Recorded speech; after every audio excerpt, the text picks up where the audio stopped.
Gobierno Nacional anuncia que no subirá el precio del gas doméstico. Asamblea Nacional sigue de cerca la situación actual del Instituto Ecuatoriano de Seguridad Social. Este jueves, Parlamento recibió al presidente del Consejo Directivo del IES, Paul Granda, quien adelantó los ejes del Acuerdo Nacional por la Seguridad Social. Comisión del Régimen Económico recomienda al Pleno de la Asamblea ratificarse en 22 objeciones enviadas por el Ejecutivo al proyecto de Código de Comercio. Por unanimidad, el Pleno de la Asamblea Nacional aprobó que el 28 de abril se celebre el Día del Profesional en Seguridad y Salud en el Trabajo.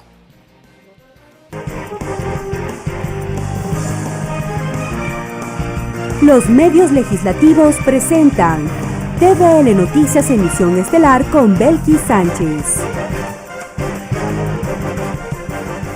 Jueves 25 de abril de 2019, saludos amigos y bienvenidos todos a la emisión estelar de TVL Noticias que llega a ustedes a través de la señal de los medios legislativos, Televisión Legislativa del Ecuador, la radio de la Asamblea Nacional y nos sintonizan también por internet por tvl.asambleanacional.gov.es y por Facebook Live.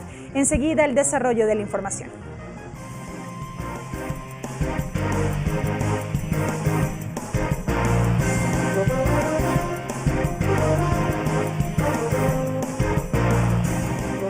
Iniciamos. El Gobierno Nacional libera el precio del gas natural, mientras que el ministro de Hidrocarburos, Carlos Pérez, aclara que el precio del gas doméstico no subirá.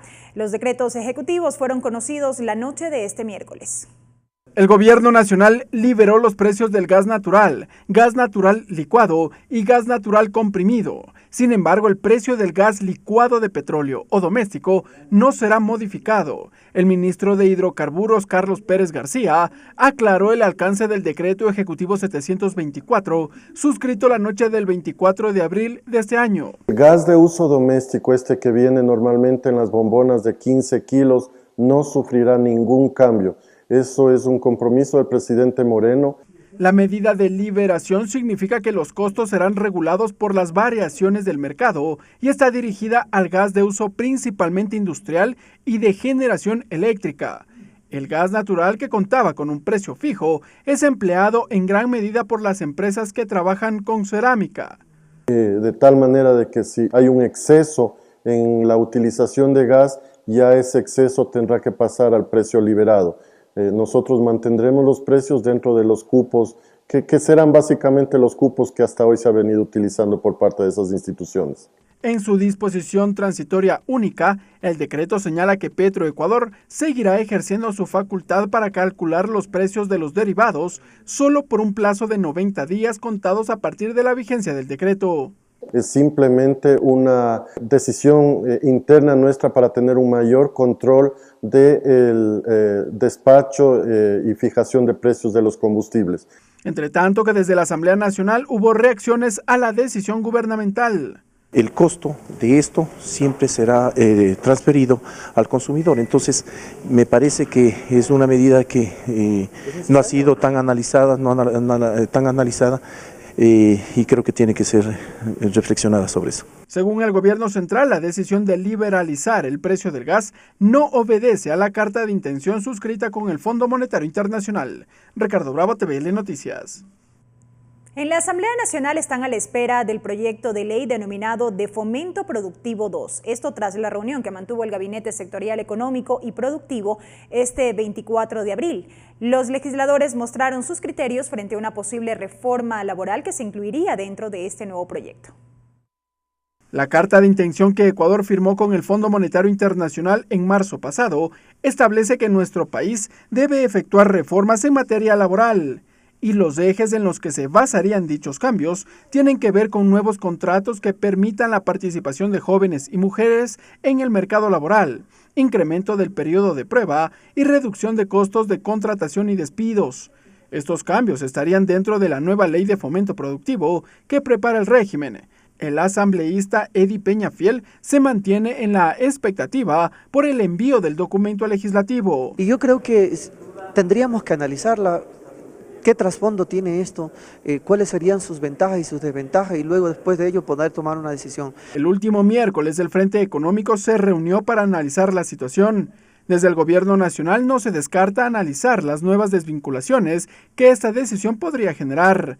La asambleísta Yanine Cruz rechaza ese panorama. Me parece que van a haber más despidos. Es lamentable que a veces esta crisis política ha golpeado a los trabajadores, ¿no? Es un tema que sí nos ha preocupado a nosotros. Entre tanto que el sector empresarial no descarta que sus propuestas sean incluidas dentro de las reformas laborales. La denominada Ley de Fomento Productivo 2 sería enviada en el segundo semestre de este año, según el Ministerio de Finanzas. Ricardo Bravo, TVL Noticias.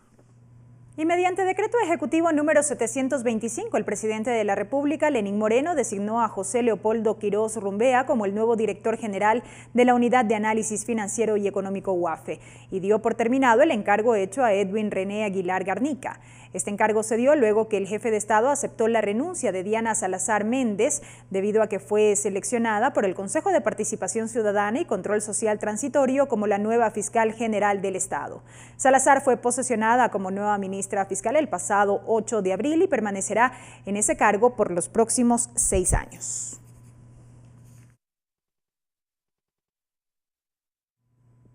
La presidenta de la Asamblea Nacional junto con los integrantes del Consejo de Administración Legislativa y jefes de las distintas bancadas mantuvieron un primer acercamiento con el presidente del directorio del Instituto Ecuatoriano de Seguridad Social, Paul Granda, a fin de dar seguimiento a la situación del IES. En el encuentro se adelantaron detalles del Acuerdo Nacional por la Seguridad Social.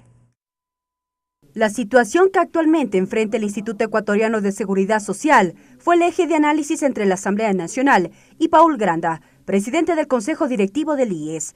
Este encuentro, propiciado por la presidenta Elizabeth Cabezas, tuvo como fin estructurar a futuro el Acuerdo Nacional por la Seguridad Social, con el aporte de todos. Que permitan los cambios suficientes que den perspectiva en el largo plazo a esta institución, sobre todo con solidez y con fortaleza para enfrentar los compromisos que tiene con todos sus afiliados y inversionistas. De su lado, Paul Granda convocó y comprometió a todos a unar esfuerzos para lograr establecer acciones a largo plazo.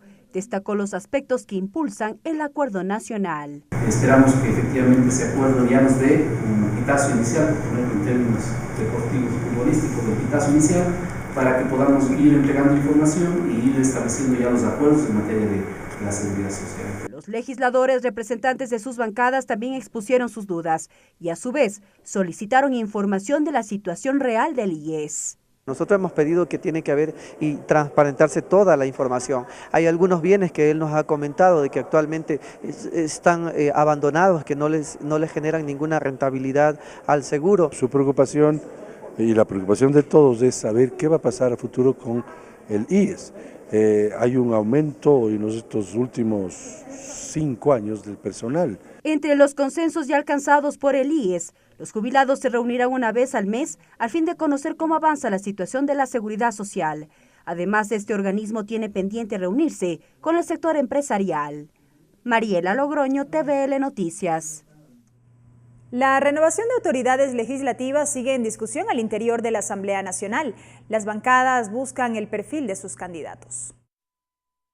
De cara al 14 de mayo, cuando de acuerdo a la Ley Orgánica de la Función Legislativa se proceda con la renovación de autoridades en la Asamblea Nacional, los primeros en buscar su perfil son los parlamentarios del Movimiento Creo. Homero Castañer no descarta su candidatura para la presidencia del Legislativo. Su nombre y el de Patricio Donoso toman fuerza en esta organización política. Esa decisión lo tomará el bloque la próxima semana, si vamos con candidato propio o apoyamos a un candidato o candidata que respete nuestro derecho a participar en la dirección de la Asamblea y en las comisiones legislativas, ¿no? El próximo martes esta bancada se reunirá para tomar una decisión. Sin embargo, no se descarta apoyar la candidatura de otra bancada, siempre y cuando lleguen a un consenso. Así lo señala el legislador Roberto Gómez. Yo creo que eso tiene que ver con una práctica normal, absolutamente natural dentro del quehacer político, especialmente ahora. De su lado, en Alianza País existen dos vertientes. La primera que busca la reelección de Elizabeth Cabezas, cuyo nombre habría sido ratificado tras las reuniones que mantuvo el bloque este miércoles. Y la otra corriente es presentar una terna, así lo revela Fafo Gavilanes. César y Daniel Fafo Gavilanes, en el cual pues buscaremos el consenso. A ellos se suman los denominados independientes con su nueva bancada, la llamada Bancada de Acción Democrática Independiente, BADI. Yo creo fundamentalmente, y nosotros en nuestro bloque creemos que el nuevo presidente o la nueva presidenta de la Asamblea no tiene que estar subordinada al gobierno nacional. Hasta ahora se barajan alrededor de 8 o 9 nombres y por lo tanto el BADI no tiene todavía una posición definida frente a quién va a dirigir los destinos de la Asamblea. Es el ambiente político que se vive en el Legislativo a pocas semanas del 14 de mayo. Ricardo Bravo, TVL Noticias.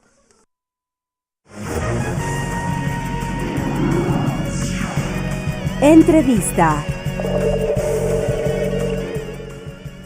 Y mientras aumenta la expectativa por lo que sucederá el próximo 14 de mayo, cuando la Asamblea Nacional renueve sus autoridades a nivel de presidencia, vicepresidencias, integrantes del CAL, así como también presidencias de comisiones, autoridades de comisiones legislativas, estas mesas parlamentarias avanzan cada una en el trámite de las distintas leyes que tienen a su cargo. Una de ellas, por ejemplo, es la Comisión de Gobiernos Autónomos, que ha centrado su labor en este último tiempo en el análisis del proyecto de ley para prevenir y erradicar el microtráfico de drogas. Sobre este tema vamos a dialogar con el legislador Javier Cadena. Javier Cadena, asambleísta por la provincia del Carchi, vicepresidente de la Comisión de Gobiernos Autónomos, Descentralización, Competencias y Organización Territorial. Asambleísta, bienvenido a TVL Noticias. Muy buenas noches, un placer estar aquí compartiendo con todos los conciudadanos ecuatorianos. Un saludo a la provincia del Carchi, la que represento. Y un placer también tenerlo aquí con nosotros. Ya lo decía yo en la presentación, mientras continúan estas reacciones y la expectativa aumenta, las comisiones siguen su trabajo a lo interno en el análisis de los distintos proyectos de ley. Uno de ellos es precisamente el que citaba al interior de la Comisión de Gobiernos Autónomos. Bueno, permítame decirle de que yo pienso de que incluso la Asamblea Nacional, más allá de las discrepancias políticas que puede haber a lo interior y en los últimos meses, debe de dar una respuesta contundente al pueblo del Ecuador. Nosotros no podemos estar en los acomodos o en las componendas políticas, sino más bien trabajando y proponiendo al país y dentro del seno del Pleno los proyectos de ley que necesita el Estado ecuatoriano. Nuestra comisión, por ejemplo, estamos finiquitando las reformas al COTAD que aspiramos antes de que se renove, se dé por lo menos el primer debate, ya está presentado a la presidencia de la Asamblea. Hoy por hoy estamos trabajando la ley orgánica para prevenir y erradicar el microtráfico de sustancias estupefacientes y psicotrópicas, un tema muy complejo para el Estado ecuatoriano. Mire, no solo para los padres de familia, de que somos padres de familia, el microtráfico en los centros educativos, sino a lo largo y ancho de todo el país. Vemos con desesperación de que hay muchas familias, especialmente en Guayaquil, en Manabí, que por el éxtasis, por sustancias psicotrópicas y estupefacientes, de escasos recursos económicos y que no pueden llevarlos a la rehabilitación a sus hijos, los tienen incluso hasta encadenados y amarrados. Es un drama social, un drama humano tremendo. Hemos visto resultados terribles precisamente. Y yo creo que la Asamblea Nacional debe de dar una respuesta. Mire, el 92% de la población pide de que se dé de baja esa tabla de las drogas, pero lastimosamente en la Comisión de Justicia hay proyectos de ley como el que presentó el asambleísta Vicente Tallano, mi coideario dentro del bloque, en donde no se ha dado paso. Y ese es el clamor de la gente. Más sin embargo, nosotros estamos trabajando en un proyecto de ley en la comisión que ha sido presentado por el asambleísta José Serrano, que es parte de la comisión, que tiene 3 ejes fundamentales: una reforma a la Ley Orgánica de Prevención Integral Fenómeno Socioeconómico de Drogas, una reforma a lo que establece el COTAD y una reforma a la Ley de Movilidad Humana. Ese es lo que encierra el proyecto. ¿Con qué finalidad? De dar a los gobiernos seccionales, especialmente a las alcaldías, la potestad de que se inmiscuyan en las soluciones de los problemas dentro del territorio. Que asuman corresponsabilidad y mayor participación. El problema es la estructura jurídica del proyecto, porque no se puede dar una competencia sin los recursos económicos como lo dispone la Constitución de la República, pero sí queremos dar la posibilidad legal para que no solo las alcaldías, sino los gobiernos seccionales, que son los que están más de cerca al conciudadano dentro de una parroquia, dentro de una ciudad, dentro de una provincia, tengan la potestad legal de incluir sus recursos económicos para prevenir y erradicar este fenómeno que nos conlleva a que nuestra juventud, nuestra niñez se desmande y que sean todas las instituciones. Miren, nosotros hemos realizado una socialización en Manta, en Guayaquil. Justamente, ustedes ya han llevado a territorio este proyecto de ley en el marco de este análisis. ¿Cuáles han sido los primeros criterios o insumos que han podido recibir en estos territorios? De que la gente ve de con buena manera de que las instituciones del Estado, más allá de los niveles del gobierno, se dediquen al fomento y a la lucha contra este mal que es terrible para nuestra niñez y nuestra juventud. Que la gente nos ha pedido, por favor, hagan algo dentro de la Asamblea para dar de baja esa tabla de drogas. Que no se trata de judicializar a los consumidores, pero se trata de prevenir, porque lastimosamente la prevención incluso nos sale hasta más barato antes que estar estableciendo centros de recuperación. Médicamente es más costoso, socialmente es más costoso para el Estado ecuatoriano, y debemos de empezar. A las instituciones del Estado en los diferentes niveles deben de involucrarse, y estamos armando esta arquitectura legal para que tengan la posibilidad de que con los recursos estatales, con los recursos públicos, las diferentes instituciones en los diferentes niveles puedan aportar para erradicar, y que toda una sociedad representada en la institucionalidad se una para este combate. Mire, no es solo la erradicación del microtráfico, también es la prevención. La erradicación del microtráfico, ¿qué es lo que está pasando hoy? Ya los narcotraficantes han conseguido lo que se establece, las mulas para pasar y hacer el tráfico de drogas. Lo que pasa en la frontera norte. En la frontera norte ya a los jóvenes en la provincia del Carchi se lo está llevando la guerrilla, y lo que es más, ya no les está pagando por la cosecha de la hoja de coca de 50, 60 dólares diarios que se decía. Hoy les están pagando ya con kilos clorhidrato de cocaína, que lo hemos denunciado a las Fuerzas Armadas, a la Policía Nacional. Y si este agricultor, este campesino que no dimensiona el problema de esto, pero que sabe de que eso le dará un recurso económico, pero el daño que hará a la sociedad es tremendo, ¿qué va a hacer? Hacer el menudeo y el microtráfico para venderlo y repartirlo en las escuelas y en los colegios del país. Pero sobre esto no se decía nada en su momento en la ley precisamente para prevenir, de prevención del fenómeno socioeconómico de las drogas que usted ha citado. ¿Sería una de las normas que se reformaría a través de este proyecto? Sí, precisamente. ¿No tendrían similitud? Nosotros lo que vamos es a derogar ciertos artículos de esta ley que usted la menciona, la Ley Orgánica para la Prevención Integral del Fenómeno Socioeconómico de Drogas. Nos hemos dado cuenta, por ejemplo, en la década pasada y en lo que va de este gobierno, ha sido muy permisible el tema de la sanción para los microexpendedores, el microtráfico de drogas. Nosotros creemos conveniente de que incluso en las reformas que se debaten en el COIP se debe de dar de baja la tabla sobre la sanción de las drogas y la tenencia, pero también se debe de aumentar las penas a los narcotraficantes. No podemos estar en un país de que, si bien es cierto, se dice de que es un país de tránsito de la droga, pero posiblemente el día de mañana ya podamos ser incluso productores de droga.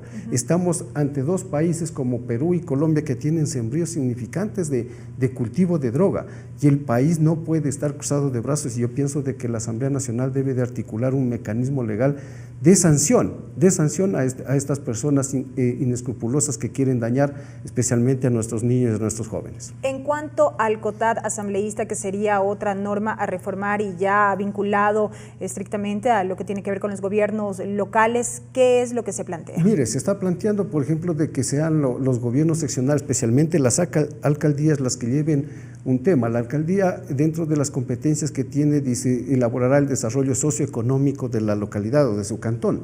¿Y cómo no va a estar dentro del desarrollo socioeconómico cuando vemos de que la juventud se está enfermando o la están envenenando?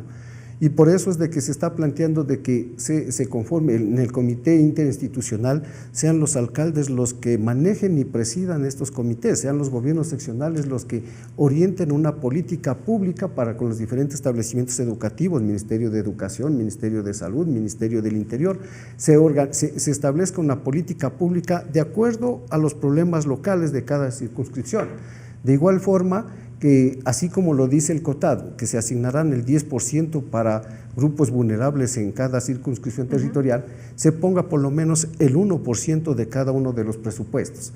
Estamos pidiendo la comparecencia también de la señora secretaria ejecutiva del Consejo Nacional de Competencias, porque creemos de que no es solo darle una responsabilidad a los municipios o a los gobiernos seccionales, sino que debe de haber también los recursos económicos por parte del gobierno nacional para que también los gobiernos seccionales tengan la holgura o, por decirle, los recursos económicos para hacer estas actividades. Pero justamente en este sentido, asambleísta, en cuanto al tema presupuestario, ¿cómo zanjar esta duda que siempre surge a nivel de los gobiernos seccionales cuando tenemos municipios que son mucho más grandes que otros? Mire, muchos municipios han planteado y tienen ordenanzas en donde ya prohíben el establecimiento de fumar o establecerse en espacios públicos.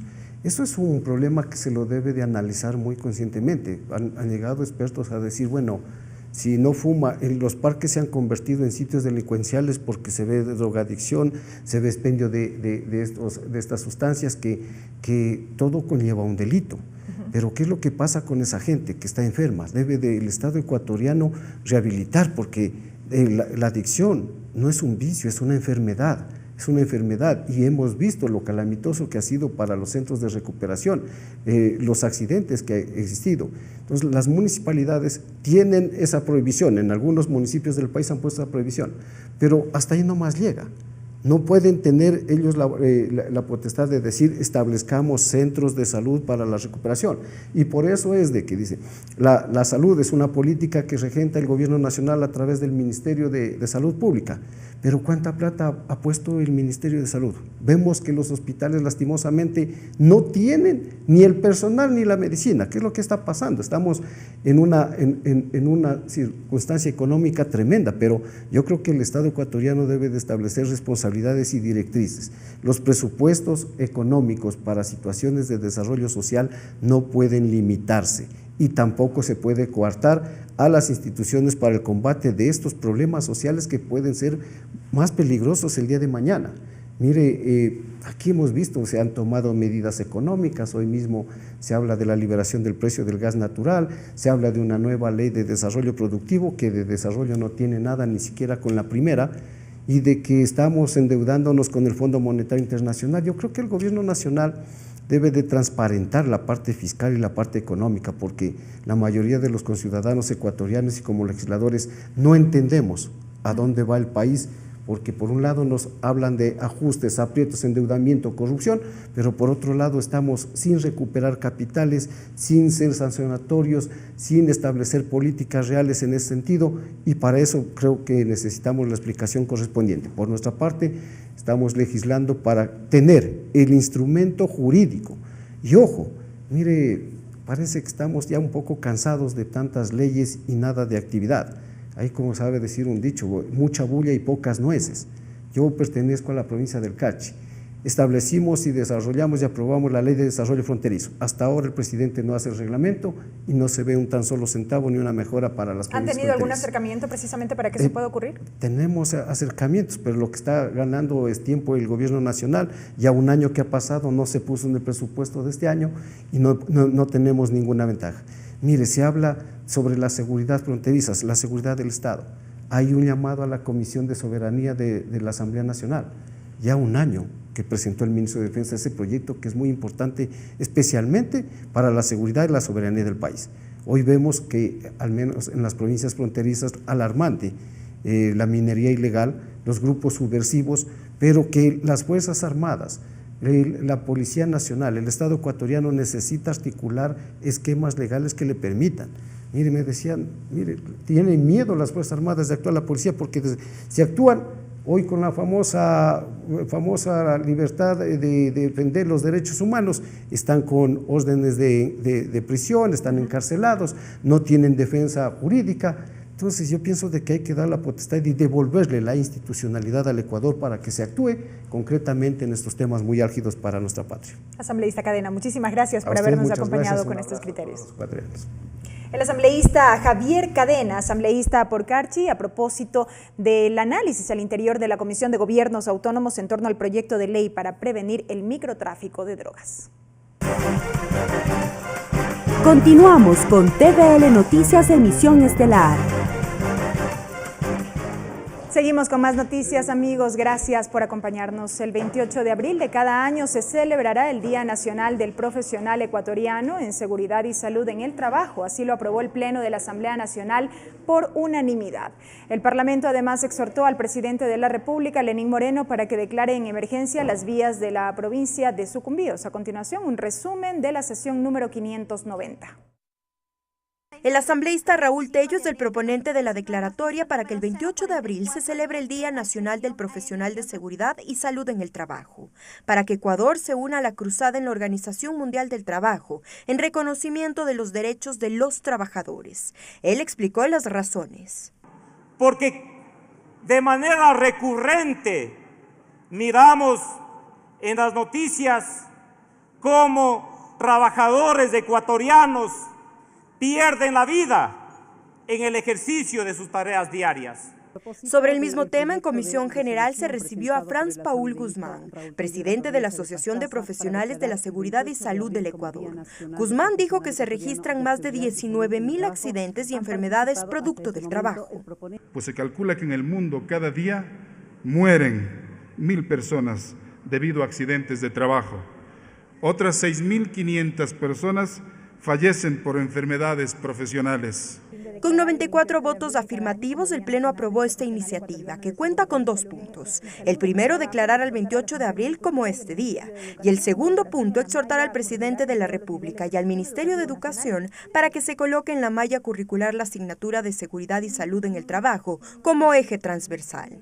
El Pleno también aprobó un cambio en el orden del día correspondiente a un exhorto del asambleísta Jofre Poma que propone y que se exhorte al Gobierno Nacional y sobre todo al Ministerio de Obras Públicas para que se declare en emergencia vial, que se asignen los recursos por parte del Ministerio de Finanzas y se pueda atender de manera inmediata las vías, tanto la Guagrio-Puerto El Carmen, la Guagrio-Quito y la Guagrio-La Bonita-El Carchi. A la que se unió a Freddy Alarcón y Fernando Burbano, pues coinciden en que esta vía es el vínculo con la frontera norte. Por donde transitan todos quienes transportan los materiales para la actividad petrolera. Es decir, que es una vía que logra articular el comercio transversal de la zona norte. Con 89 votos afirmativos se aprobó este exhorto. La sesión plenaria 590 tenía como puntos la posesión de los miembros del directorio del BIES, designados por el Consejo de Participación Ciudadana y Control Social Transitorio. Sin embargo, no se dio paso, pues no ha sido calificado por la Superintendencia de Bancos. Tatiana Sonnenholzner, TVL Noticias.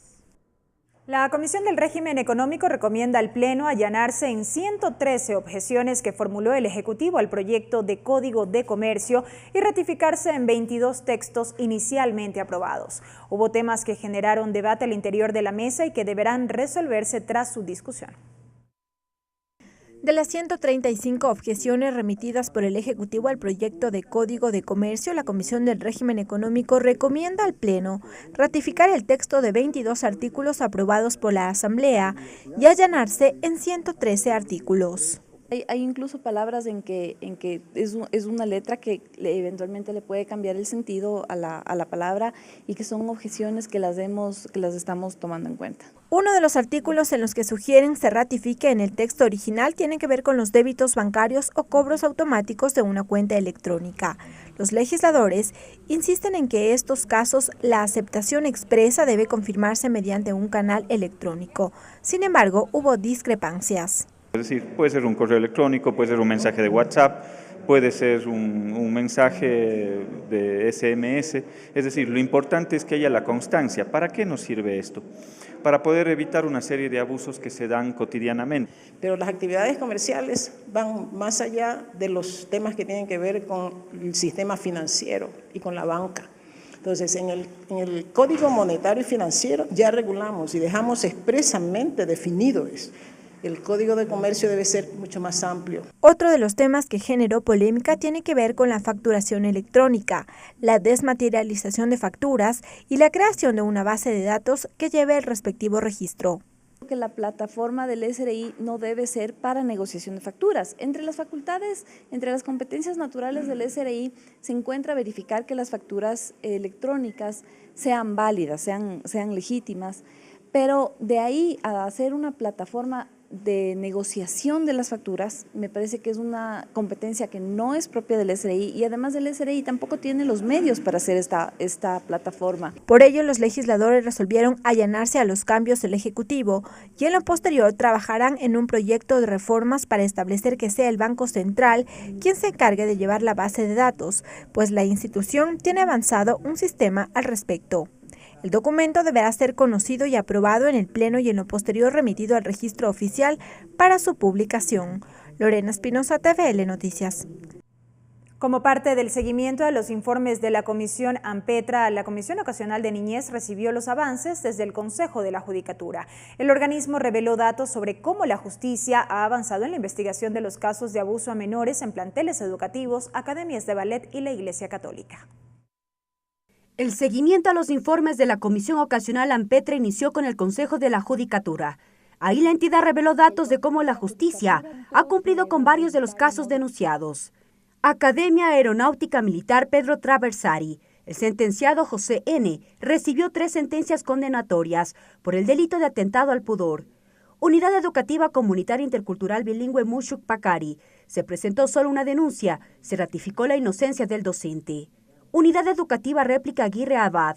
4 docentes fueron sentenciados en 2 procesos judiciales. Liceo La Condamine Principito. Se emitió sentencia condenatoria a 22 años de privación de libertad. El docente está prófugo. Liceo La Condamine Emanuel. Sentencia condenatoria de 4 años de privación de libertad. El sentenciado está prófugo. Caso Carolina Andrango. Investigación por delito de violación y muerte. El caso se encuentra en la Fiscalía. Unidad Educativa Sebi de Ambato.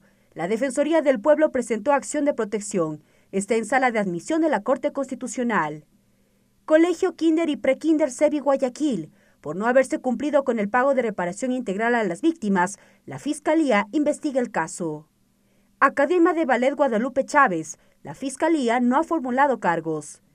Caso Cura Cordero. Existen 4 expedientes fiscales. Están en etapa procesal. Caso Intriago. Fiscalía solicita el archivo del proceso. Tipo de causas en donde no tenemos como una información clara y consideramos que puede haber alguna situación que propició a lo mejor no una atención adecuada, vamos a hacer el seguimiento respectivo. Estos datos a criterio de los integrantes de la mesa son preocupantes, pues queda en evidencia la falta de jueces y fiscales especializados. Pero sí me deja extremadamente preocupada, ¿no? Porque esto simplemente confirma una vez más que tenemos personas que no están preparadas administrando justicia. Es importante que conozcamos la especificidad y especialidad con la que están trabajando referente a los casos de niños, niñas y adolescentes. Mientras, la próxima semana la Comisión Ocasional de Niñez ya convocó a la Fiscalía General del Estado para dar seguimiento a los informes AMPETRA. Mariela Logroño, TVL Noticias. La Comisión Ocasional de Jubilados prevé convocar en los próximos días a varias autoridades de Estado para que expliquen sobre el cronograma de pagos a los jubilados y sobre todo la forma en que se cancelarán los haberes pendientes. Además, esta mesa abocó conocimiento del proyecto de reformas al Código Monetario y Financiero referente a la jubilación. José Carrillo es presidente de la Asociación de Jubilados del Ministerio de Inclusión Económica y Social y llegó hasta la Comisión Ocasional de Jubilados para solicitar ayuda respecto del retraso de los pagos a 29 trabajadores jubilados. Profesionales a nivel nacional, más o menos 20 que son de nombramiento y 9 son del Código del Trabajo. Todo esto llega a una suma de $1.700.000. Asegura que el MIES cuenta con los recursos para cancelarles y por ello pidió a los legisladores convoquen a varias autoridades para conocer de cerca el estado de su caso y el de jubilados de otros sectores que esperan por su bono. Una vez que conocemos que el Ministerio de Inclusión Económica tiene fondos, es así que en el año 2018 devolvieron 90 millones al Banco Central o a Finanzas por no haber devengado esos fondos. De ahí que en la comisión expresaron su preocupación por la forma de pago y el cumplimiento de su cronograma, no solo para el grupo obligatorio y prioritario, sino para todos a quienes se les adeuda. Y la tesis y la propuesta de ellos que todos los demás se les pagará en bonos a como alcance, que obviamente los bonos son voluntarios. Y una pregunta que yo lo hice en interno y afuera de la reunión, les pregunto, ¿y los que no son voluntarios, cuándo les van a pagar? Prácticamente dijeron cuando haya plata. Si es que se inyectan 100 millones, 150 millones, no es igual que se inyecten 500 millones de dólares en bonos. Esa es la ley de la oferta y la demanda y pueden tener un castigo mayor. Y nosotros como comisión tenemos que ser muy cuidadosos en ese tema porque nuestros representantes, la expectativa que tienen frente a la comisión de recomendarles nosotros, sí, reciban el bono, inscríbanse. ¿Y qué pasa después si ese bono vulnera los derechos? Los comisionados prevén invitar a los titulares de los ministerios de Finanzas, Trabajo e Inclusión y al director del Instituto Ecuatoriano de Seguridad Social para que respondan a la situación del pago de los jubilados y en lo posterior definir acciones. Por otra parte, la mesa legislativa abocó conocimiento de un proyecto de reformas al Código Monetario referente a la jubilación de iniciativa del asambleísta Fabricio Villamar. Lorena Espinosa, TVL Noticias. La Comisión de Educación recibió a Yolanda Galarza, antropóloga y experta en derechos humanos, quien planteó sus observaciones frente a las reformas a la Ley de la Defensoría del Pueblo. Galarza expuso sobre la importancia de incorporar en el articulado temas sobre el genocidio para prohibir la violación a los derechos humanos. Para que no prevalezcan las desapariciones forzadas, evitar los genocidios y defender los derechos humanos, es necesario reformar la Ley de la Defensoría del Pueblo, pues es esta la institución que tiene la competencia de coordinar la reparación inmaterial de las víctimas. Así lo explicó la antropóloga Yolanda Galarza. Generar un mecanismo que permita presionar al Estado para que se defienda esta prevención de genocidio y atrocidades masivas. La presidenta de la mesa, Silvia Salgado, explicó que el CAL calificó este proyecto para ser tratado en la Comisión de Educación, porque dentro de las reformas está educar sobre derechos humanos. En la necesidad de que el sistema de educación intercultural contemple y dé el mayor énfasis en el enfoque de derechos, en educar sobre derechos humanos, en sensibilizar, capacitar a todas las instituciones educativas sobre prevención, en crear mecanismos de paz. Sobre esto, Galarza profundizó en el tema de prevención y capacitación desde las entidades públicas. Tratar ya el tema de prevención como una posibilidad de generar mecanismos de capacitación a nivel de las instituciones públicas y de la población en general, para que entendamos que podemos prevenir la violencia en todo sentido, pero sobre todo debemos exigir los derechos que tenemos frente al Estado. Además, se conoció que la Organización de Naciones Unidas sería la encargada de la capacitación al personal de las entidades públicas sobre derechos humanos, con el objetivo de que los ciudadanos conozcan sus derechos y no sean violentados. Tatiana Sonnenholzner, TVL Noticias.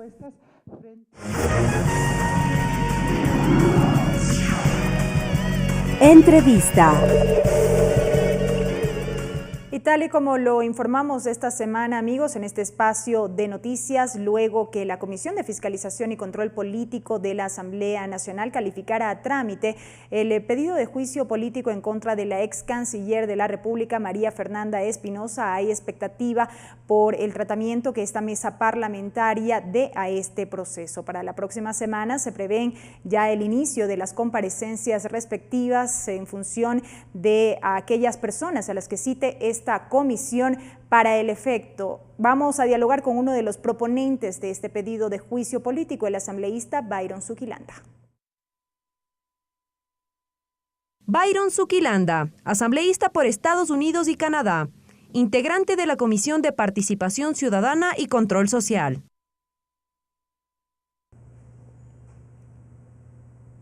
Asambleísta Zuquilanda, bienvenido a TVL Noticias. Muchas gracias por la apertura. Una de las razones por las cuales le hemos invitado a este espacio es porque usted ha sido uno de los proponentes o quien suscribió este pedido de juicio político en contra de la ex canciller María Fernanda Espinosa. ¿Por qué llevarla a juicio político en la Asamblea Nacional? Así es, yo soy uno de los proponentes, de los 4 proponentes, uno de los 3 de Creo. En mayo del año pasado nos propusimos llevar a juicio político, primero porque hay una constante violación y desatención a los migrantes ecuatorianos. En la circunscripción a la que me pertenezco yo, que es Estados Unidos y Canadá, hay una permanente violación al artículo 40 de la Constitución que tiene que ver con la Ley de Movilidad Humana y a la Ley de Movilidad Humana en sí mismo. Hay el problema de que se quedaron en indefensión más de 300.000 ecuatorianos con el problema humanitario que vivieron en Venezuela ante el régimen totalitario del presidente Maduro. Además hay un incumplimiento de un compromiso diplomático con el gobierno de Honduras. Recuérdese que el puesto de la ONU era para Honduras, según lo que convino el mismo gobierno del cual representaba la señora ex canciller. Aparte de eso, pues está el poco o nada gestión o ayuda que prestaron para el problema del asesinato de los 3 miembros del diario El Comercio. Y del conflicto en la frontera. De la pareja, inclusive del mismo conflicto en la frontera. Y aparte lo que derrama el vaso y lo que enerva a los ecuatorianos justamente es la falta de respeto a nuestra soberanía, a nuestra identidad, que es la fraudulenta concesión de la ciudadanía al hacker australiano Julian Assange. Diríamos que es en esencia un poco la base de la solicitud de juicio político. Así es. Yo creo que más que suficiente, ¿no? No podemos permitir que se sigan violentando nuestras normas legales, nuestro marco constitucional en este tipo de actuaciones de funcionarios que amparados en una doctrina o amparados en un dogma, quizás así, o en un sectarismo político, quieran manejar así la política exterior ecuatoriana. Desde su punto de vista, asambleísta Zuquilanda, ¿cómo se entiende el haber otorgado en su momento la naturalización a Julian Assange, proceso que tiempo después vimos estuvo inmerso en una serie de irregularidades, presuntas irregularidades, según indicó ante el Pleno de la Asamblea Nacional el ahora canciller de la República? Así es, o sea, es una secuencia de irregularidades, desde falsificación de firmas, no hay informes del director del visado, no hay el pago de los tributos por concepto de tasas en la concesión del pasaporte, no hay huellas dactilares, tengo entendido, porque jamás le tomaron huellas dactilares al señor Assange, 100% de fluencia en el idioma español, que no lo entiende ni lo habla, el comportamiento mismo de él, de atentar contra la dignidad de los ecuatorianos que iban a la embajada de Ecuador en Londres, en fin, un sinnúmero de cosas que a medida la concesión de la cédula de identidad, domiciliándolo en Chaupicruz, en Pichincha, en fin, o sea, hay un sinnúmero de cosas que tiene que responder la señora ex canciller. Y aparte de eso, que el pueblo ecuatoriano quiere saber qué sabe Julian Assange del gobierno ecuatoriano, por qué le concedieron a él el asilo político primero, cuando el tipo tenía un sinnúmero de problemas con la justicia de Gran Bretaña y justo se lo asila, se le quiere conceder credenciales de diplomático, a sabiendas que tiene problemas legales con el gobierno de Gran Bretaña. ¿Qué beneplácito le podría dar Gran Bretaña al señor Julian Assange cuando tenía problemas legales con ellos? O sea, todas esas clases de contradicciones. ¿Por qué tanta sobreprotección? ¿Por qué el gasto ingente de más de 6-7 millones de dólares en mantener a este caballero en la embajada? Esto, y gran parte durante el gobierno del expresidente Rafael Correa. La concesión de esta condición de naturalización ahora en el gobierno de Lenín Moreno, ¿por qué? Tendríamos que también pedir explicaciones a su debido tiempo. Una vez evacuado todo este proceso, todo este juicio, y de haber pues indicios de responsabilidad penal que irían prácticamente directamente a la Fiscalía General del Estado para que se abra un proceso indagatorio, tendríamos que ir por qué razón o se hizo de la vista gorda o se permitió que llegaran a concederle este tipo de naturalización y este tipo de credenciales diplomáticas. Como ya hemos visto y es de conocimiento público, asambleísta Zuquilanda, el gobierno ecuatoriano tomó una decisión respecto del caso Julian Assange. ¿Podría haber repercusiones en lo posterior para el Ecuador? Pienso que no. Pienso que no. Tal vez repercusiones en que se develen correos, documentos, tal vez, pero nuestra vida diplomática, nuestra vida soberana tiene que continuar. Una persona como estas, que tiene problemas con la ley, a donde ha ido, no puede incidir para la vida normal de los ecuatorianos. La Comisión de Fiscalización y Control Político de la Asamblea Nacional, como hemos visto, ha admitido a trámite todo este proceso de juicio político. A partir de la próxima semana se procederá con el ciclo de comparecencias de autoridades, funcionarios, exfuncionarios. ¿Qué expectativa tienen ustedes como proponentes, más aún cuando se conoció en los últimos días de esta postura del bloque legislativo de Alianza País de no dar paso a este proceso? Bueno, nosotros lo que vimos fue un comunicado. Que más parece pasquín porque no tiene firme responsabilidad. Fue porque una cosa es coger un papel y hacer un comunicado y poner Alianza País o poner A o B partido político, pero no hay una firme responsabilidad. Yo no la vi personalmente. Alianza País tendría que darle cuentas al país cuál es su posición, y todos los bloques que vayan a apoyar o los que no vayan a apoyar tendrán sus razones que deberán explicarle oportunamente al pueblo ecuatoriano, porque los ecuatorianos lo que menos queremos es un sinsabor de inconformidad por encubrir o tratar de tapar este problema. Usted ya había manifestado al inicio de esta entrevista, también otro de los elementos tiene que ver con la falta de acción, como se ha indicado por parte de distintos sectores de la entonces Canciller de la República en el tema del conflicto en la frontera y este resultado fatal que derivó en el asesinato de los periodistas. Este fue un tema muy sensible y que fue altamente criticado también en su momento. Así es. Mire, por ejemplo, hay un gasto de $11.000, alrededor más o menos 11.000, en gasto para movilizar a los familiares y a los funcionarios que fueron a tratar de mediar en el conflicto del norte, con el secuestro de los periodistas. Y hay un gasto de $280.000, mire usted la proporción, en pasajes nada más viáticos que usó la ex canciller para ir a cabildear su puesto, su posición. Entonces todo eso da la proporción del desinterés que tuvo la señora canciller con el problema de los hermanos ecuatorianos que fueron asesinados cobardemente en la frontera norte. O sea, eso nos da las claras de que más le interesó su vanidad que la integridad y la dignidad de la prensa ecuatoriana que estaba prácticamente cautiva en el norte del Ecuador. Correcto, asambleísta Zuquilanda. Quisiera dejar este tema de un lado para aprovechar su presencia y hablar también de otro aspecto que marcó una de las sesiones de pleno esta semana y tiene que ver con esta resolución en torno a la migración riesgosa. A propósito del hecho producido hace un año, registrado hace un año en nuestro país, el caso de los dos jóvenes que intentaron salir del Ecuador, ingresaron a la pista del aeropuerto de Guayaquil y se subieron al tren de aterrizaje de un avión que iba con destino a Nueva York y fallecieron. Esto sumado a otros casos que también usted expuso en el marco de la sesión plenaria de esta semana. Así es, en la sesión 502 exactamente. Yo planteé de que se instalara una comisión para investigar la muerte de estos dos jóvenes de la provincia del Cañar, en que no sé en qué forma, de qué manera, quién los ayudó a ingresar ¿Cómo al tren, burlarlo en los controles? la seguridad de la aviación civil prácticamente, quienes controlan el aeropuerto de Guayaquil. Cómo llegaron hacia el avión, cómo se introdujeron en el tren de aterrizaje, cuando todos sabemos de que llegan carros a poner comida, a poner combustible, gente que llega a chequear la seguridad, patrulleros que andan alrededor de los aviones chequeando justamente de que todo esté bien. Llegan estos dos jóvenes incautos, diría yo, y se meten en el tren de aterrizaje y encuentran la muerte. Yo me atrevería a pensar que estamos frente a una red de coyoterismo, a una red de trata de personas, que prácticamente es penado por nuestro Código Integral Penal y por nuestra Constitución. Entonces yo pedí esa comisión, no se dio la sesión, no se resolvió, se aprobó aquella vez el proyecto para poner en el cambio del orden del día. Recién esta semana se aprobó, digamos, la resolución, que fue un poco más extensa de lo que se planteó en un principio, porque ahora se habla de tomar medidas de prevención para evitar la migración riesgosa, para que sean los consejos provinciales, los GATS cantonales, quienes justamente, y los GATS que tienen que ver con la gente del Austro, que es de donde más emigra la gente, para que den explicaciones, para que den clases, digámoslo así, de que el riesgo que conlleva emigrar al exterior.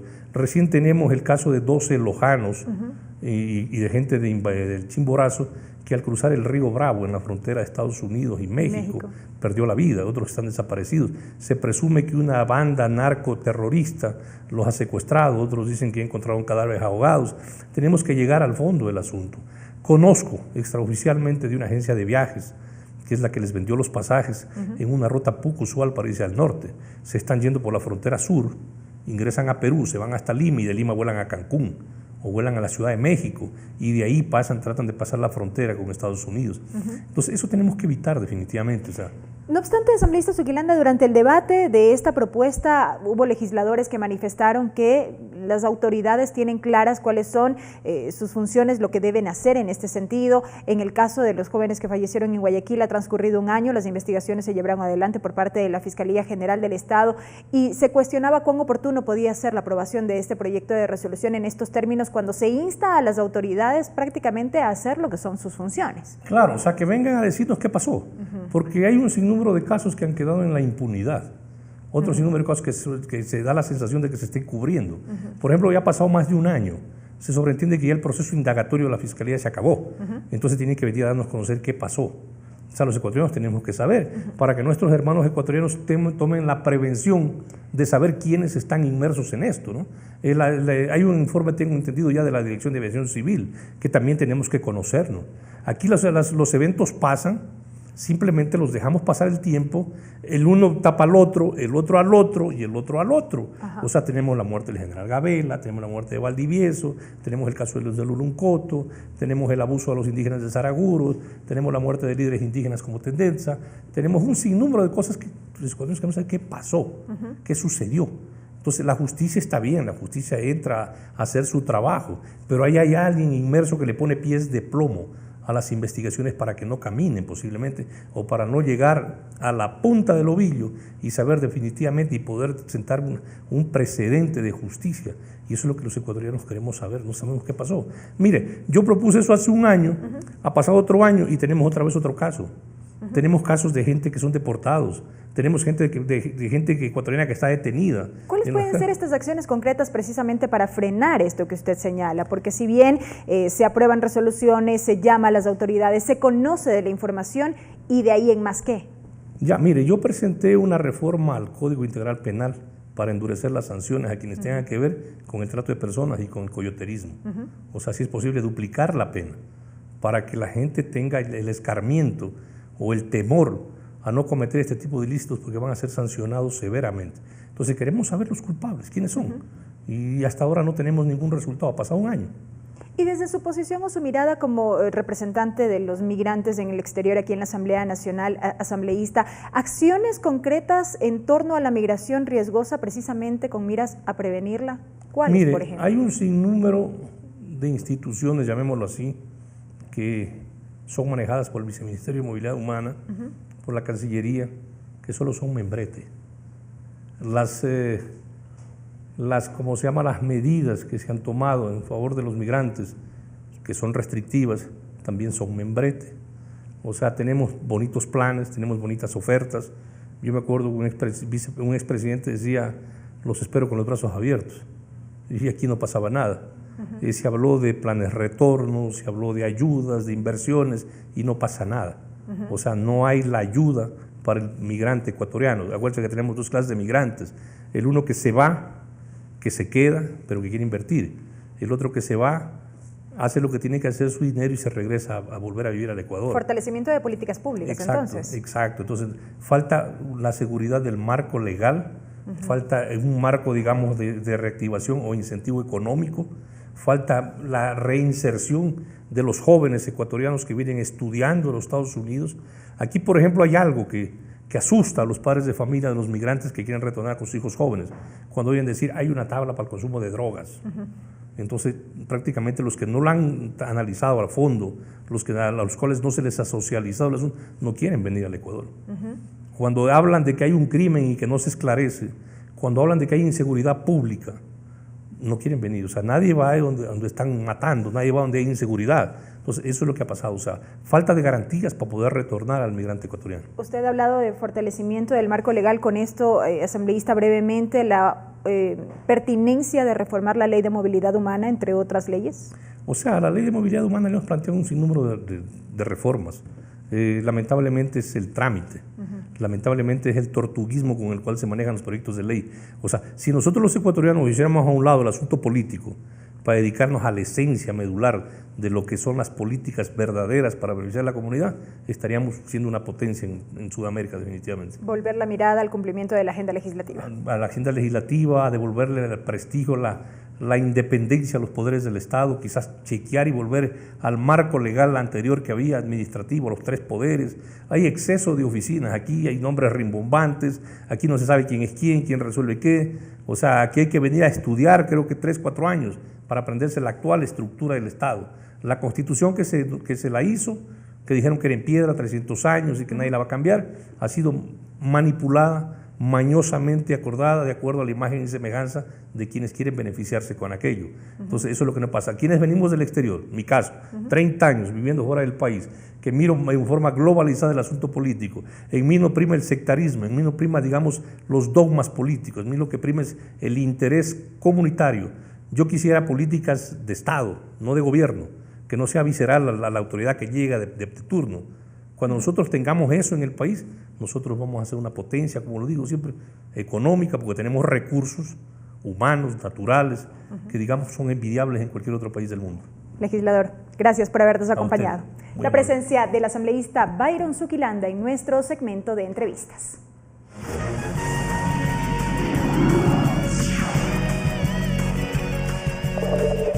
Más noticias, amigos, les contamos que en reconocimiento a sus 69 años de creación, la Asamblea Nacional entregó la condecoración Dr. Vicente Rocafuerte al mérito educativo a Automóvil Club del Ecuador, ANETA, por su trabajo en proyectos de movilidad sostenible y de seguridad vial.